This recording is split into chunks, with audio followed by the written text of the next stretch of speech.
വാരണാസിയിൽ മൂന്നാം തവണയാണ് പ്രധാനമന്ത്രി നരേന്ദ്രമോദി തെരഞ്ഞെടുപ്പിനെ നേരിടുന്നത്.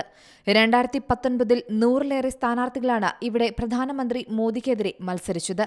ലോക്സഭാ തെരഞ്ഞെടുപ്പിൽ ഉത്തർപ്രദേശിലെ വാരണാസി മണ്ഡലത്തിൽ പ്രധാനമന്ത്രി നരേന്ദ്രമോദി ഇന്ന് നാമനിർദ്ദേശക പത്രിക സമർപ്പിക്കും. രാവിലെ 11:40-നാകും പത്രികാ സമർപ്പണം. ഗംഗയിൽ മുങ്ങിക്കുളിച്ച് പ്രാർത്ഥിച്ച ശേഷമാകും മോദി പത്രിക സമർപ്പിക്കാൻ എത്തുക. നാമനിർദ്ദേശക പത്രികാ സമർപ്പണ ചടങ്ങ് വൻ ആഘോഷ പരിപാടിയാക്കാനാണ് ബിജെപിയുടെ തീരുമാനം. എൻഡിഎ നേതാക്കൾ, ബിജെപി മുഖ്യമന്ത്രിമാർ, മുതിർന്ന നേതാക്കൾ എന്നിവർ ചടങ്ങിൽ പങ്കെടുക്കുമെന്നാണ് റിപ്പോർട്ടുകൾ.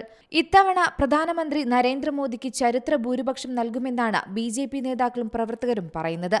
2014-ലും 2019-ലും മോദിക്ക് ഗംഭീര വിജയമാണ് വാരണാസി നൽകിയത്. നാമനിർദ്ദേശ പത്രികാ സമർപ്പണത്തിന് മുന്നോടിയായി ഇന്നലെ പ്രധാനമന്ത്രി നരേന്ദ്രമോദി വാരണാസിയിൽ റോഡ് ഷോ നടത്തിയിരുന്നു. News desk Zee Malayalam news. പുതിയ വാർത്തകളും വിശേഷങ്ങളും ഇനി വിരൽ തുമ്പിൽ. എല്ലാ ഡിജിറ്റൽ പ്ലാറ്റ്ഫോമുകളിലും ഇപ്പോൾ സീ മലയാളം ന്യൂസ് ലഭ്യം.